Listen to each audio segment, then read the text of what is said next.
Serena വരുമ്പോൾ ഉണ്ടായിരുന്ന ബുദ്ധിമുട്ട് എന്താ എന്നുള്ളതും ഇപ്പോൾ സെറീനയുടെ അക്യുപഞ്ചർ ചികിത്സയ്ക്ക് ശേഷം സെറീനയുടെ അവസ്ഥ എന്താണെന്നുള്ളത് നമുക്ക് കേൾക്കാം. എനിക്ക് ചെവി വേദനയായിട്ട് ഇവിടെ വന്ന് അങ്ങനെ പിന്നെ ഈ എൻഡിക്ക് കാണിച്ച് അങ്ങനെ ചെവിയിൽ ഒരു ഫംഗസ് പഴുപ്പുണ്ടെന്ന് പറഞ്ഞ് അങ്ങനെ എനിക്ക് മരുന്നിട്ടിച്ച് കുറവില്ല.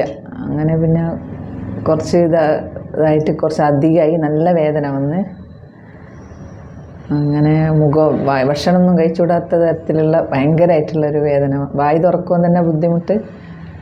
അങ്ങനെ ഇവിടെ വന്ന്